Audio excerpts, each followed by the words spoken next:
So we just want to welcome everybody here tonight. My name is Mike Sitko.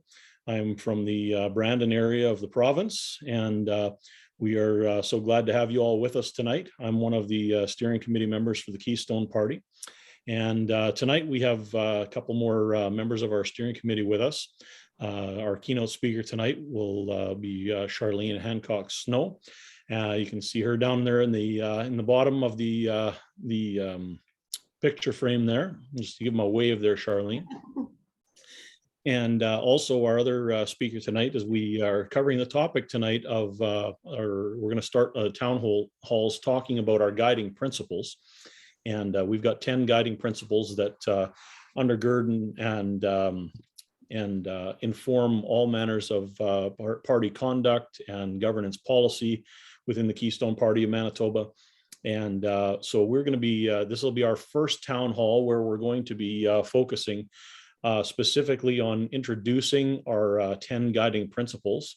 And during each of these town halls, we're going to focus on one of them. And so tonight we're going to be focusing on the principle of fundamental rights and the role that that plays within the Keystone Party, and our view of how those rights basically should be the foundation for good governance within the province of Manitoba and within the legislature here. And so, so we'll just open up tonight and just say welcome to everybody from all across the province, and we're so glad to have everybody with us. And we'll just hand it over to Charlene. And Charlene is the CFO of the Keystone Party of Manitoba.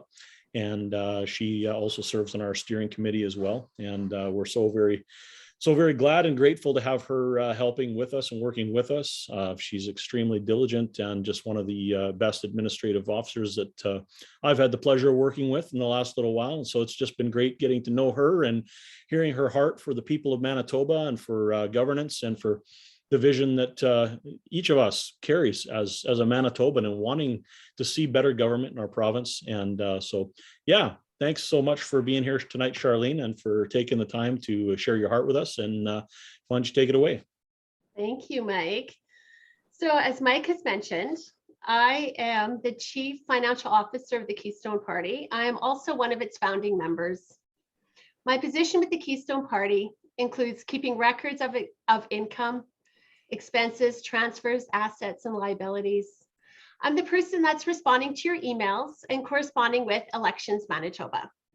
I'm in the process of collecting the signatures and preparing the paperwork to register this party. With that said, we are reaching our 2,500 signatures, and we will be submitting our application to register in the next few weeks.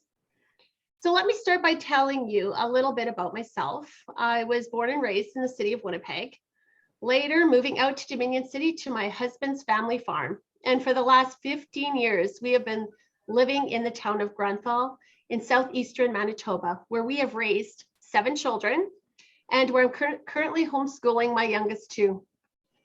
I've been interested in politics for many years. It started with learning more about my ancestors, who were leaders, and the impact they had made on the communities and on our province. Communities were run independently from each other, and the needs were targeted, and everyone came together to help each other. Communities saw more benefit from being industrious.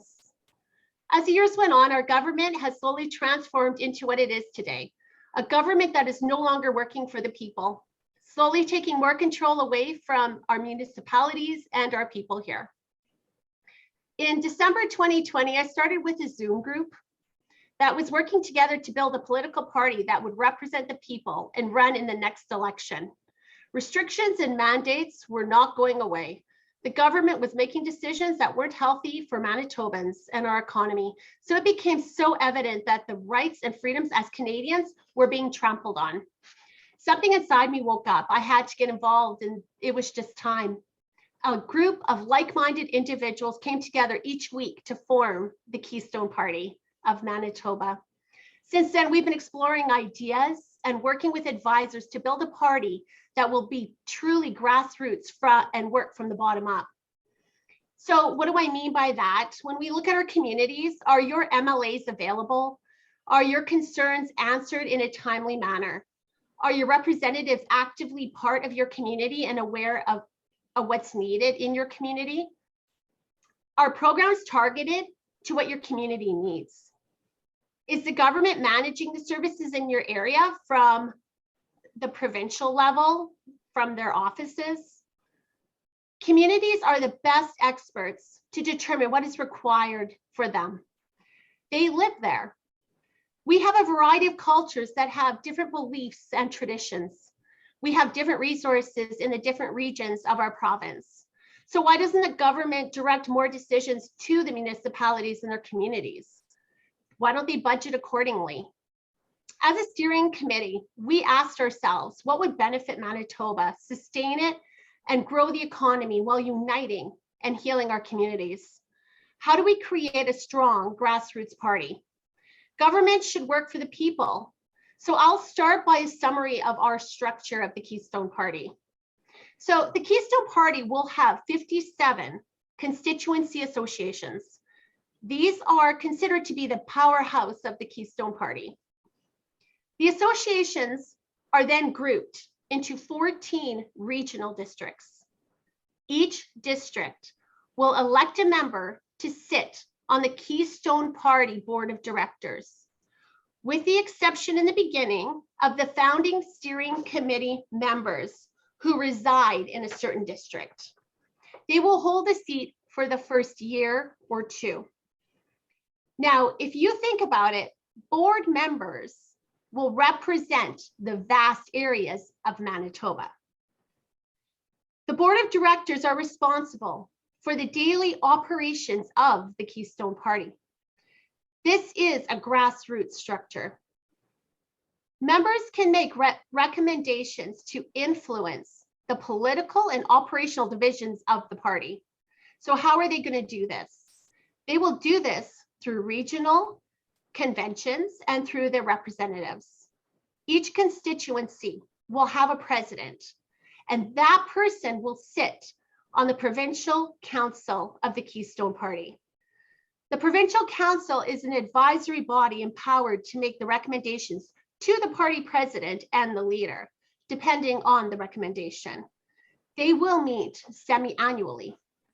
Now, in addition, there are candidates from different ridings, and when elected in a general election, they will form a caucus of equals. Caucus members are free to consult with their constituency associations, their district association, or the provincial council whenever they choose to. Now, one of the duties of the caucus will be to elect a leader among themselves. The benefit of this will be to ensure that the best person for the job is elected. In the current political system in Manitoba, leaders are elected during a leadership convention. The disadvantage of this is representation through membership of the different regions of Manitoba may be unbalanced, and someone who is qualified for an area from an area that might have limited membership may be overlooked, and someone who may not be as qualified may win by a popularity vote because the membership weighs heavily from the area that they represent. Now, don't we want to have the most qualified person to be a party leader? Now, the structure I have presented to you is in our party constitution draft that may be revised and will be voted on by members at our first convention. Now, while building a grassroots party that will work for Manitobans, so many factors need to be considered. In Manitoba, we have seen an infringement on our rights. A government that feels that they have the right to decide what's best for me and my family and yours. Businesses that have gone bankrupt and are hanging on by a thread. Loved ones who have died alone, medical treatments delayed, elderly living their last year locked up in a facility away from seeing their family. Some people living in have so much fear that it consumes them. Family divided by restrictions and vaccines. Now, none of this should have happened. In times of crisis, communities should come together, not separate. All hands on deck, no matter what your health status is. Now, so many questions. Why weren't our healthcare facilities expanded to accommodate? Why weren't people in healthcare, why were they fired from their jobs if we were in a pandemic? Now, why were businesses not allowed to make their own decisions to stay open according to the information that was released? Why was there not a team of professionals consulting other countries or individuals of interest? And if they were, shouldn't this information have been provided to us? Now, why wasn't there research and tests released to the public and alternative treatments considered? These are a few questions that just ran through my mind. Imagine all the questions that have been running through the minds of millions. Now, the Keystone Party has 10 guiding principles. Our number one principle is the principle of fundamental rights.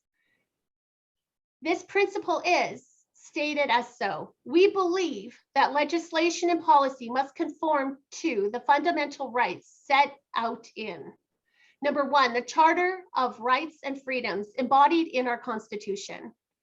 Number two, the Canadian Bill of Rights. Number three, the Canadian Human Rights Act. Number four, the Manitoba Human Rights Code. Number five, the Constitution itself and the common law precedents. We believe that human rights tribunals must be abolished and issues dealt with under a separate section of the courts, subject to the evidence rules of the court and recognition of the equality of the accuser and accused.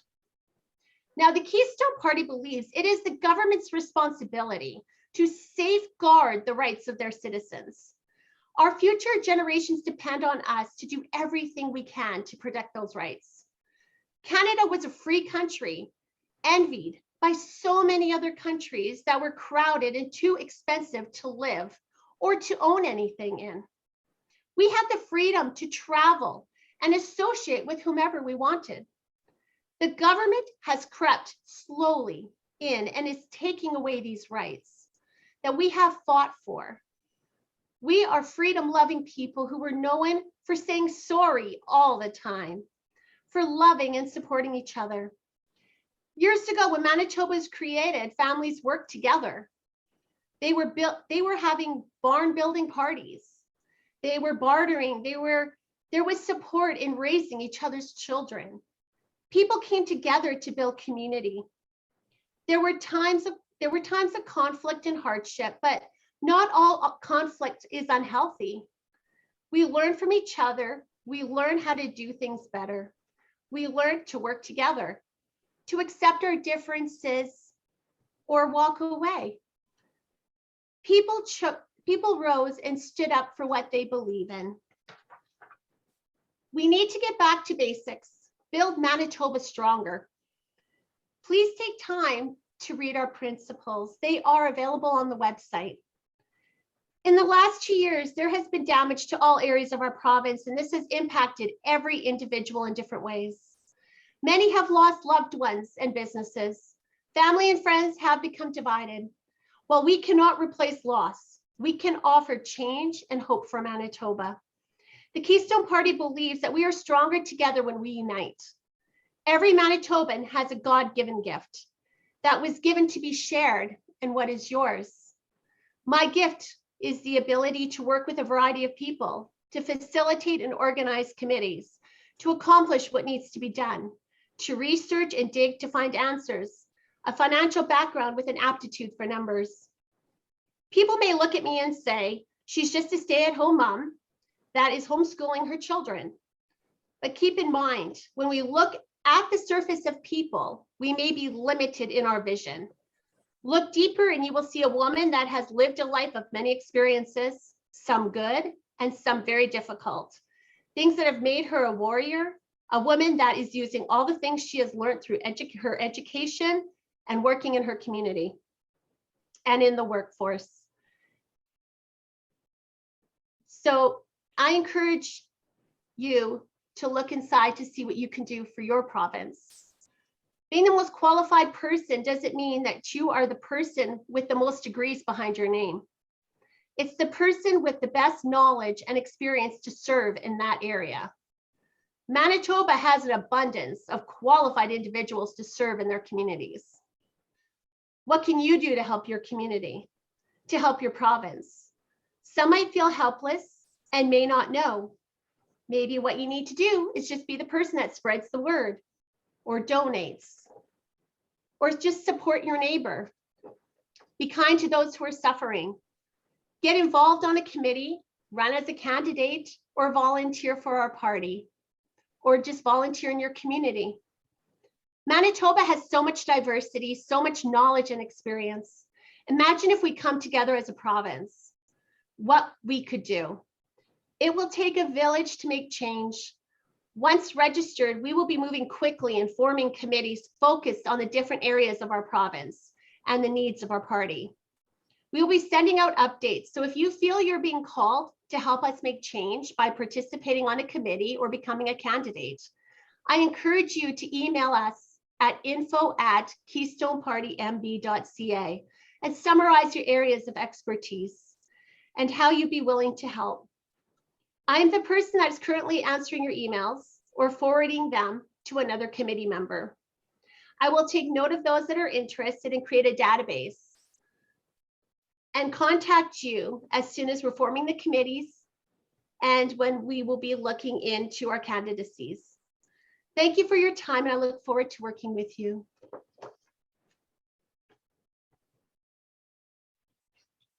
Excellent.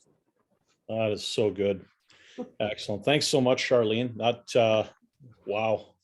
You know, I just love how you speak to grassroots. You know, when you talk about grassroots government in Manitoba and the Keystone Party finding that foundation of grassroots, I mean, nothing says grassroots like a lot of the things that you've shared.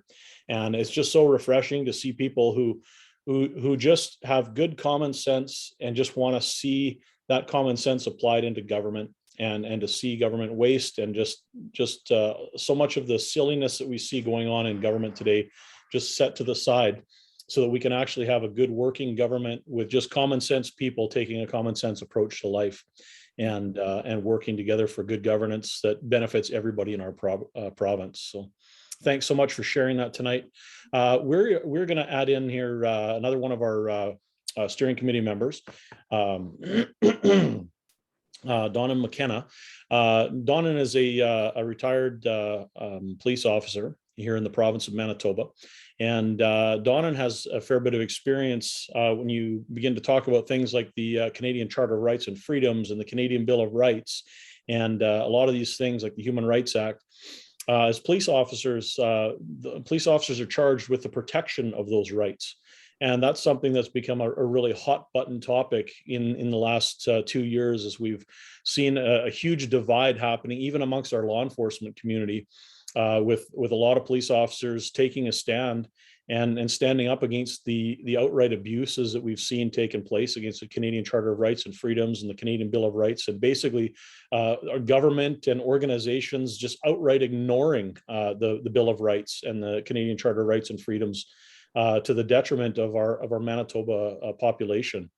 And it's been disheartening to see a lot of that kind of stuff that's been going on. And we just asked Donnan if he could just share a bit tonight, given that we're talking about guiding principle number one, the role of the principle of fundamental rights and freedoms in governance, and talk a little bit about his experience in the past of how those rights, as a police officer, he helped to safeguard those rights, but also how those rights actually limited abuses of authority by police officers. And that's actually something that a lot of people aren't aware of, is that the Canadian Charter of Rights and Freedoms and the Canadian Bill of Rights actually protects Manitobans and Canadians from abuses by people in positions of authority and governance. And those acts were actually put in place to protect us from poor government. And the fact that we've seen those disregarded so badly by our present government in the past 24 months has been very concerning to many of us. And one of the, I don't want to give away the farm here, but that's probably one of the key reasons in why you and I, Donnan, have taken a step to become involved with the Keystone Party, because we have seen how the legacy parties have really abused those acts in the last 24 months in the name of a public emergency, which now we're starting to find out actually was not as emergent as the data actually shows. So But anyway, welcome, Donna. Why don't you share a little bit about yourself and your background, and why don't you just take it away here tonight, beginning to talk about that, and then we'll bring David Anders and Kevin Friesen in as another couple of members of our steering committee who will do a Q&A session together with all of us for the last little bit of the time we have together here tonight. So go ahead, Donna. Okay, thank you. Yeah, I just want to mention to Charlene there, you're a homeschooling mom, and I did not realize that. We homeschool our 3 youngest as well. But I was actually born in Ontario of all places, and my father died when I was young, I'm 15, and when I was 16, I moved to Manitoba with my mother. Now I'm the youngest of 12 kids, and so I have families scattered all across the country, all the way from one coast to the other, and so Manitoba became my home. And I went to university here in Manitoba, and I joined the RCMP out of Manitoba. And so in Manitoba, I was stationed in Beausejour, Lac, Dabonnie, Thompson, Portage la Prairie, Emerson, Fisher Branch, St. Pierre, Joly. And then I went to Ottawa, where I was in charge of operational policy and compliance for the RCMP. And then from there, I was the Canadian contingent commander on the United Nations missions to the Ivory Coast for a year. And before coming back to Canada, and I was transferred to Alberta, 2 posts in Alberta, and I retired as the officer in charge, the superintendent in charge of the Grand Prairie RCMP detachment. But most of my service has been here in Manitoba, and along the way, I have children in Manitoba too. So my oldest is a probation officer with 4 kids in Winnipeg, and my second oldest is a policeman up in Thompson. So, and I have other children that I've left in Alberta as well. It's interesting that we're talking about rights, the fundamental rights. That is one of the reasons why I joined the Keystone Party and I was interested in politics. After 30 years in the mounted police, I think I'd had enough. And I was quite happy to retire to a farm. That wasn't very people-y. But watching the abuses that have been happening, and not just in our own province, they've been happening right across our country. I think of all the little images we've seen about a 17-year-old skating outside in the park and being threatened with tasered and assaulted and hit by the police for the crime of skating outside. Terrible abuses.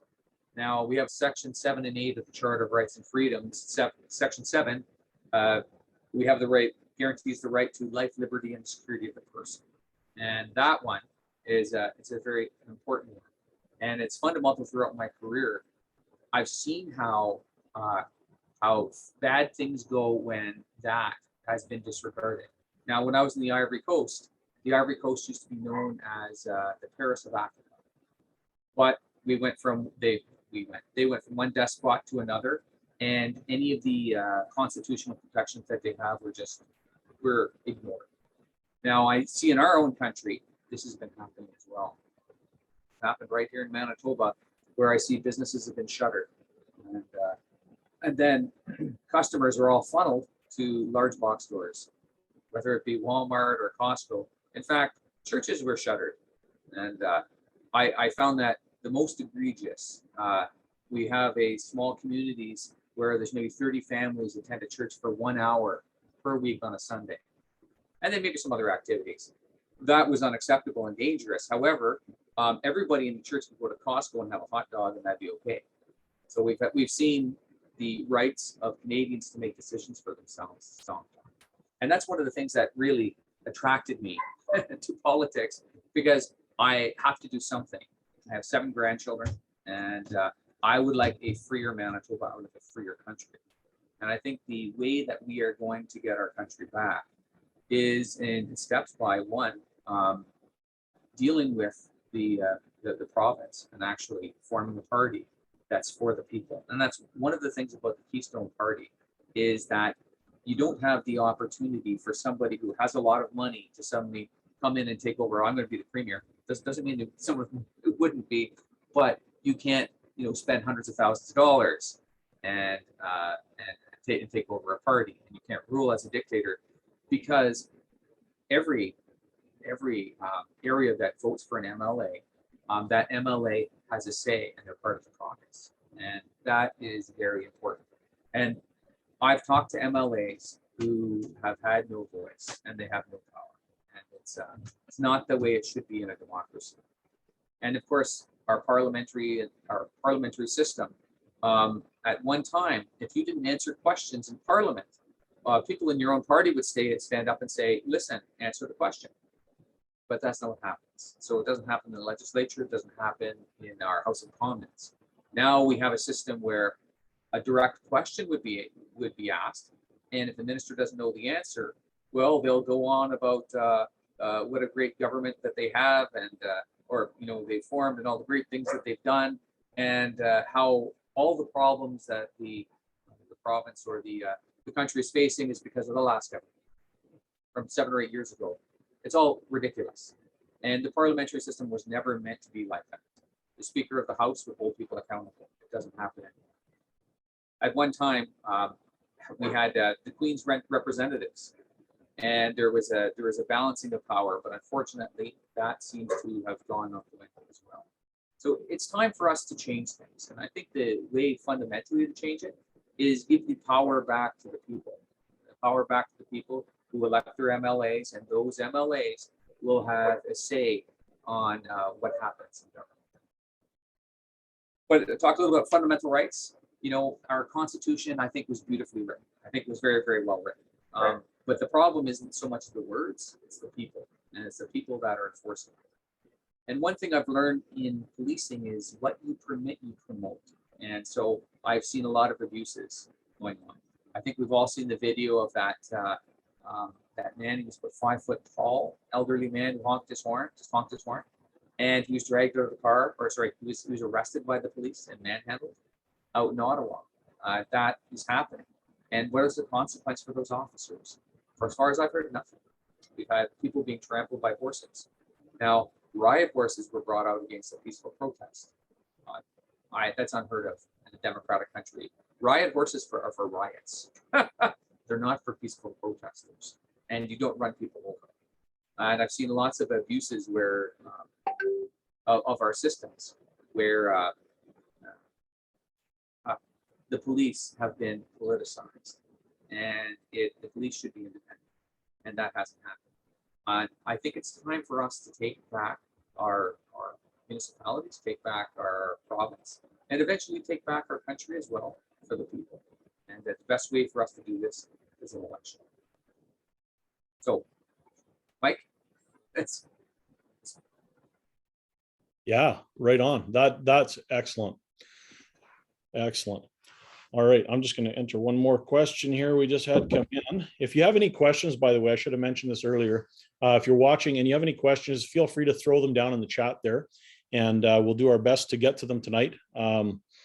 Yeah, thanks so much for sharing all that stuff, Don. Well, I have a question here too. It says, we know the way policing is done today is much different than 10 years ago. What can government do to bring police back to doing their job? There, why don't you That's answer an excellent question.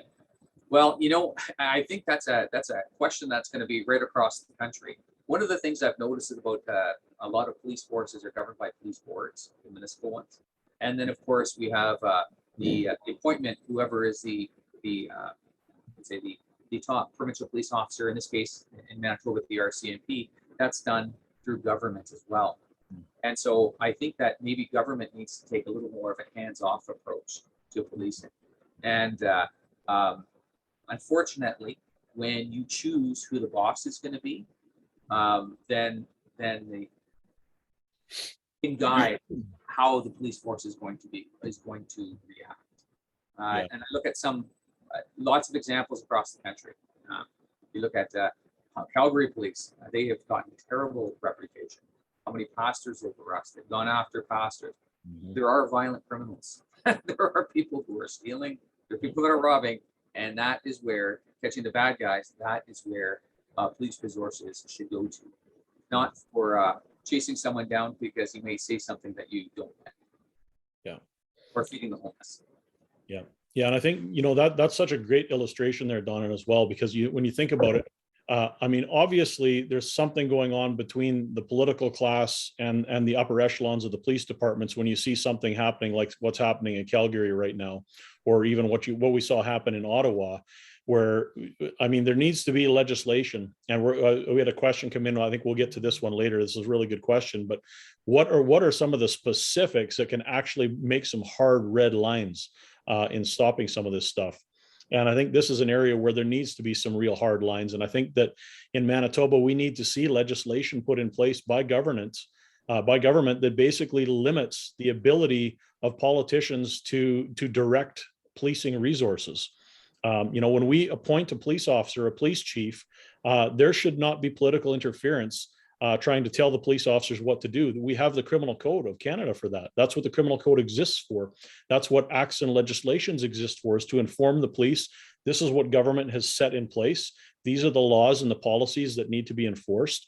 And when you have governments that feel the need to weigh in beyond what's written, this is where we start getting into these areas where we start having things happening like 7-year-olds getting, or 17-year-olds getting tasered for ice hockey. It's absolutely ludicrous. So it really is. And you know what, it really affects the morale of the police officers as well. What happens is that the bad behavior is promoted, basically. Yeah. And I listened to the chief of police out there in Ottawa saying the most ludicrous things, that anybody who aids the convoy, basically friendly to the convoy, would be prosecuted. Yeah. All right. Well, there's something that we learned a long time ago. It's called community policing.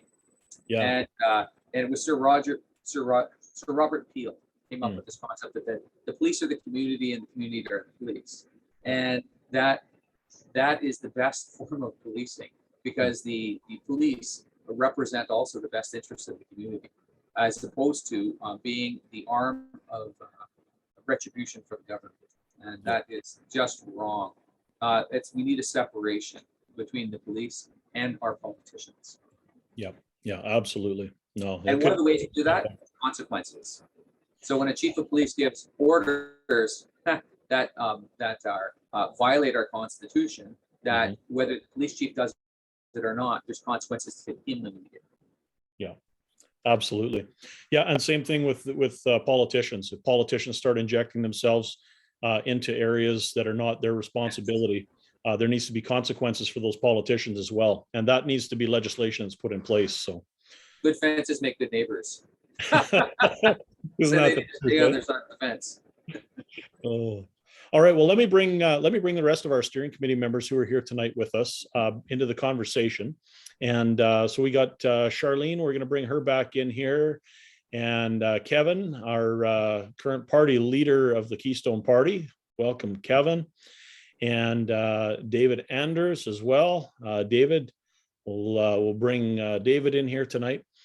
And so, welcome, guys. I don't think anybody has had a chance to introduce David yet, but David is the acting or current president of the Keystone Party of Manitoba, and he's our chair. He's leading the party at this time as the chair of the Keystone Party steering committee. And he's also got an extensive background in local politics as well as business community. And so I don't know if you want to just take a few minutes, just say a little bit about yourself, David.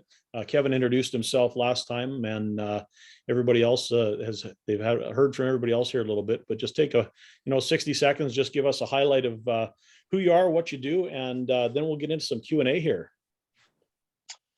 Well, I'm a father of 3 grown children. I have grandchildren. My youngest grandchild is 1 year old. And I am the reeve of the municipality of Ethelbert. I have been in business for over 40 years. I'm looking forward to retiring if I kept my nose out of stuff. But yeah, I have a little farm. I farm a little bit. I've been in the insurance business for over 30 years. I sold that, and I'm now doing contracting, building houses and renovating houses. I've been active in politics for 45 years. Since I was 18 years old, I've always been interested in politics and have known and saw a lot of things happen in our politics, in our province and federally throughout the years. I kind of look forward to the day when we have politicians in our province who actually answer to their electorate. I mean, when I first got involved, that's what we had. We had politicians that you could phone up and in no time they get back to you and they answer your questions. They weren't afraid. They actually went and represented us in the legislature, as opposed to coming from the legislature and representing the legislature to us. Yeah. I look forward to that day when that would happen again in our province. That's basically the reason why I'm doing this. I'm working at this because I want a future for my grandchildren. I Yeah. want them to be able to have a good future after I'm long gone. And basically, I look at it this way, that at least they won't be able to say grandpa did nothing, and my children won't be able to say dad did nothing. Yeah. And you know, uh, the worst we can do is try. Mhm. And I think we need to engage Manitobans to get engaged. Yeah. And to take ownership of the way politics is done here in the province. Our politicians over the years have basically tried to make us feel like we're nobody. In reality, we are their bosses. Yeah. And we are the ones that hire them to do a job for us. They aren't the ones that should be telling us what to do. We are the ones who hire them. And first and foremost, I believe that anyone running for the Keystone Party will be doing it with a servant mindset. Yeah. To actually serve the people, not to govern over the people. Yeah. And there's quite a difference between being a servant and being a boss or a dictator. Yeah. And I think we need to get back to servanthood. Yeah. Yeah. Well said, David. That's so good. Yeah. All right. Well, let's jump into some of our questions here tonight, and we'll work our way down through this. So if I have a question here that I think somebody specific would be really good on, I'll maybe fire it towards one person specifically, but anybody else can feel free to jump in or bring clarity or whatever. So one of the first questions we have here tonight is how would a Keystone Party government differ from legacy parties when it comes to policy development? And what is the role of the Canadian Charter of Rights and Freedoms and the Canadian Bill of Rights in policy formation, in the opinion of the Keystone Party? Fundamental. It's all fundamental. And I think the difference in how policy will be done is it won't be dictated from the top down. So there won't be a dictator. And so when you have all the MLAs and they're all part of the caucus representing their areas, they're going to have some input. And although I know there'll be a minister in charge of one particular section, whether it's justice, who will propose a policy or any legislation that other MLAs will have to say. And so this may affects us negatively. And I think by that you get a better product. Yeah, excellent. Also, before a policy actually becomes a written in stone policy of the party, it will go through the advisory council. And the advisory council will also consider it. And ultimately, it will actually go to the convention floor where the members will get to vote on it, whether it becomes a permanent policy of the party or not. So we're truly grassroots, where the grassroots, in the end of the day, makes the policy. And every riding in our province, it doesn't matter if it's up at Thompson or Churchill or Flin Flon or the city of Winnipeg or in Vita, Manitoba, everybody will have a say on what goes on in the Keystone Party, and everyone will be represented in the party and right up to the government. Yeah, I got a great follow-up question for on that topic there, David, is how would a Keystone government provide greater opportunity for civic engagement by Manitobans as opposed to our present governing parties? And how will I be able to have a voice in government beyond just voting every 4 years? Well, what we're going to be doing is actually setting up constituency associations in every riding. That constituency association will be made up of members of the party, and like I said, it doesn't matter whether it's in Churchill or in Vida or in Melita or Ethelbert, as far as that goes. Every member will have an equal say in their riding association, and then the riding association's president, who is elected by the members in the riding, will be on the advisory council, and all policy and governance issues go actually to the advisory council. Now, on that advisory council will be the premier and the president of the board of directors. So we have two separate areas. We have a board of directors which will run the day-to-day business of the party, but the advisory council is actually the political wing that will actually advise on policies and on all the political stuff. So what we're trying to do is give ownership to the individual throughout the province and give the power back to the individual, as opposed to the power being all at the top. Well, that's excellent. So if I understand this correctly, I'm going to look at this as a previous Manitoba voter here. I'm looking at this and I'm thinking, okay, so I've had lots of discussions with my MLAs and been engaged with them as a business leader in our community, as well as a voter and a member of my constituency. So if I'm looking at this, I'm coming to the place of realizing that my MLA isn't there to be my leader. My MLA is there as my representative into government. But not only that, what I'm hearing you say is that we're going to have multiple branches or multiple layers that comprise this government that actually engages the members of the party who are not elected as well, but actually members. I mean, not elected as into legislature, but we're talking about average regular Manitobans who are members of the party actually are going to have influence in helping to craft and design policy alongside of our members of the legislature as well. Is that kind of correct, David? That is correct. Yes. We want every member to be engaged, and we want every person in the province to be a member. So we want the people to be engaged to not only help or not only complain, but to help fix this. And you know what? We have the knowledge. I mean, there's a lot of good people in our province. Everyone has some knowledge, and if we can sit down and dialogue, we can come up with the best policies for the whole province, and not try and turn people against each other, but make that everybody could be part of the solution. Mm-hmm. That's awesome. Wow.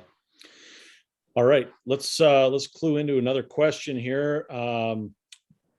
So how would the guiding principle of the fundamental rights and freedoms change the way a government would handle an emergency situation like we've seen in the past 2 years here in Manitoba? Wow, I would say in a lot of ways. Because that's a really good question. Whoever asked that. The first one I'd like to point out is, we have all these small businesses that were shuttered, and small businesses, they can clean and decontaminate. Maybe they have 30, 40 customers a day. And so then what we've done is we closed those and we shuffled everybody over to really large businesses. And, where you have thousands of people flowing through during the day. And so it was unscientific, and there was no consultation at all about this. People didn't have a choice. The government's missteps, overreach, has caused a lot of people to go into bankruptcy. Yeah, it's hurt a lot of businesses in our province. Quite terrible. And I would hope that the Keystone Party would never do that. But there'd be a consultative process where we would talk to people. As far as that, and this emergency is a great example of the government likes to take an emergency and use it to give itself more authority. And they forgot that they serve us. Yeah. Yeah, that's really, really excellent point, Don. I think something else that's really interesting, just based on what on how Charlene was explaining our structure earlier, and then touching on what David's talked about as well, Another way of talking about this question as well, when you talk about how would the fundamental rights and freedoms change the way a government would handle a situation like this, I think it's particularly interesting to realize that this went on for 2 years. Like, you think about that. We had a government that went on for 24 months unchecked, being able to do whatever they want. We're having only one person, a public health official, one person running the entire province for 2 years. And how I would answer this question, saying what would be different and how would the principle of fundamental rights and freedoms factor into this in an emergency situation? Well, with the Keystone Party government, we have a provincial advisory council comprised of the presidents of the members of all the different riding associations, constituency associations around the province, and they meet twice a year, every 6 months. And you would not have been able to get away with what happened for the last 2 years with a Keystone government. With the Keystone government, that emergency situation would have been a topic of conversation at the provincial council before unelected members of Manitoba and average citizens who were representing every single one of their constituencies from all over the province. And you would have heard stories from them coming into their constituency associations from business owners like myself, who I went and talked to my MLA, and my MLA basically passed me on to some office in Winnipeg that emailed me back 6 weeks later. And I was asking a question about how does my business operate with this legislation that just came down? And I get this cockamamie answer that basically said nothing. And my MLA, basically, I went back to my MLA and I said, what am I supposed to do with this? He said, well, just do whatever you think is best. And you know what? It's just going to have to, hope things will go well. And that was the kind of answers that business leaders were getting from our MLAs. And it's just absolutely ludicrous. And so I think that the way you could answer that question is that this wouldn't have been able to go on for 2 years because there would have been some prevailing wisdom coming in from the grassroots people of our community saying, hey, you're destroying my business, you're shuttering my church, you're killing my job, my kids can't go to school, my kids can't go to work, this isn't working, we need new policy. And they would have been in a dialogue with our MLAs and with our premier, and things would have changed very quickly because there's accountability there with the Keystone Party structure. And so I think that's one of the key things that we need to factor into this is in a Keystone government, our Keystone government MLAs and our premier will understand that they are public servants. They are not there to be our leaders. They aren't there to dictate to us the way that government will operate. They're there to be a representative of their people, of the people in their constituencies that elect them, and they're to be their voice. And it's a government by the people, which is not our traditional system. And so, yes, it is different. Keystone Party is structured differently. And this actually will lead us really well into our next question. And I'll maybe fire this one over to David, but there's a reason why the Keystone Party in our structure that we have presently with our present constitution, in how our party leadership of the elected MLAs, how party caucus is actually chosen and the leader is chosen. And there's a reason behind that. And it all comes down to one word, which is grassroots. And so here, David, here's the question that we have got here that I'd love to just fire over to you is this one. Is I understand the Keystone Party chooses their leader in a little bit of a different manner than the legacy parties do. Could you elaborate a little bit on this leadership process and the thinking that goes into this decision? Well, we have decided that we need to do something different because what is happening right now isn't working well. I mean, we see right here in Manitoba, we had our premier, Brian Pallister, decided to call it quits as premier and also as an MLA. Well, anyway, so it caused a leadership race, and the Conservative Party of Manitoba went from approximately 5,000 members to 25,000 members in a matter of 2 months. Now, 20,000 of those members signed up because they wanted to have a say in who was the leader. Now, not getting into the controversy that all created, but there was 20,000 new members. Now, no one knows whether those 20,000 new members actually have any type of conservative views. for starters. Mhm. They could have been just anybody. There could have been 15,000 NDP people that took membership. We don't know. But the thing about that is, I mean, there's a couple of things. And number one, the party uses that as a major fundraiser, but also the whole leadership race is expensive. You cannot get the average small business person in a small town who might be absolutely brilliant, but they live in a small town because they love the small town. They make $40,000 a year. They don't want to make 100,000 or 200,000. They want to live. They want to raise their family where they raise their family. And the reason I say that is because I chose to live in a small town. I chose to raise my family here because of the values that we could instill in them, and the freedom that we have being in a small town. So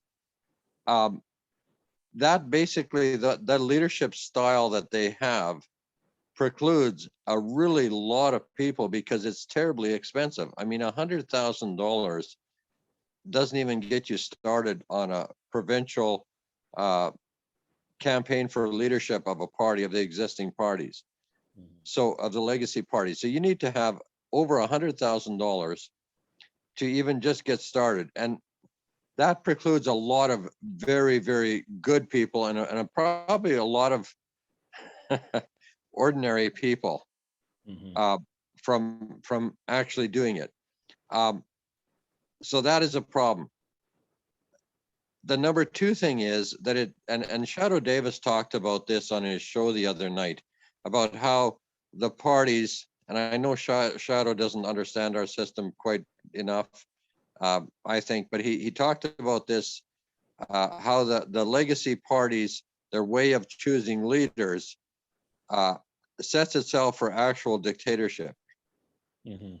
because basically it gives the leader all the power and the MLAs have to follow suit. For instance, if a leader decides they don't want Mike running in Brandon and they want somebody else to run, even if the constituency association in Brandon chose Mike to run, the leader can override that because the leader has to sign the nomination forms for every candidate.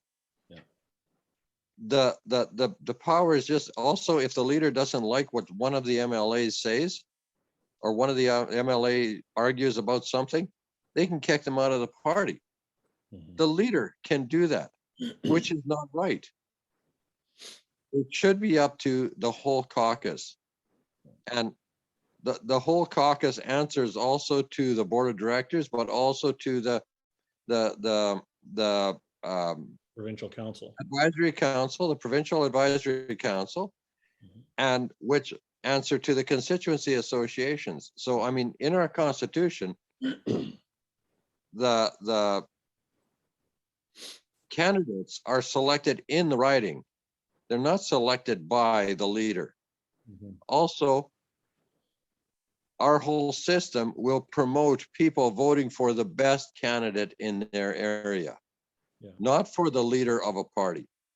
Yeah. And what happens now, I mean, and we have a prime minister that's a really good example that thinks that the people elected him and Mhm. his say goes no matter what. Yeah. And it's just wrong. And I mean, yeah, I just like to say a word on that previous question. The Keystone Party would govern, or would be in government, if the Keystone Party were in government during a pandemic such as this, with our number one principle being that we have to respect the Charter of Rights and Freedoms of Canada that's in the Constitution. What has happened in Manitoba cannot happen under a Keystone Party. Mhm. It just couldn't happen. We need respect for the people. Yeah. And give the people the information, and the people can make decisions for themselves. That's right. Yeah, I mean, it's just, nobody wants to go and infect somebody else, but you don't need to also be advertising on television that my grandchildren cannot come to my house to visit me because they might kill me. Yeah. And I had a talk with them and I said, you know what? I said, you come to grandpa's house. Mhm. And I says, no matter what happens to grandpa, it'll never be your fault. Mhm. No matter what happens, it'll never, because that's something that's far too much to lay on my 8-year-old grandson Yeah, or my 11-year-old granddaughter. yeah, You know, Yeah. if I happen to get sick and die, it will not be their fault. And I just, to me, it drove me crazy every time I saw that commercial because Yeah. that was just wrong. yeah, yeah. Just so much government overreach. Yeah. Yeah. Awesome. Yeah. You know, one of the things that I think about when you talk about that stuff, David, is I think I served on a school board here in Brandon for several years. And when we served on the school board, every several, no, I think it was every 2 years, we elected our members to the board. And one of the things that I found really interesting about it was, we would get a lot of people that would run for the board, and we would all present our credentials and reasons why we were running for the board and that kind of stuff. And the people who were members of the school board association, like they all could have a vote on who those school board members were, and they chose to choose. They voted to choose who they felt best represented and best had the ability in qualifications to help bring governance to the school, to help bring the voice of the people to the school. And so we were all elected as members of the school board. And from there, the Constitution actually set out in it that the executive, the vice president, president, treasurer, secretary, and all of those different positions would then be filled from amongst those who were elected. And what that did is it gave us the ability, as we sat there as a board after we were elected, and we sat there and we looked around and we were like, all right, you know what?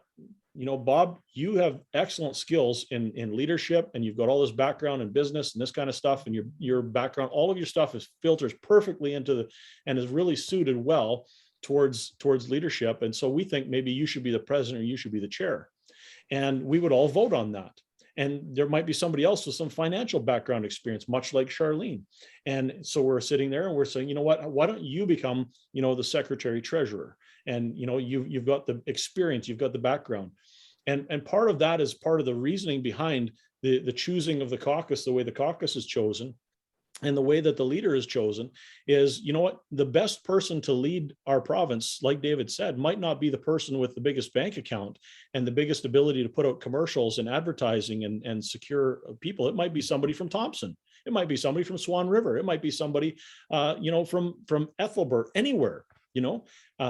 Just because they don't live in a city and have in Thompson, it could have, just because they don't have a huge amount of money and have the ability to have a massive amount of sway, and they're a big business leader with a lot of money and a lot of connections, doesn't mean that they are not the best person suited for the job.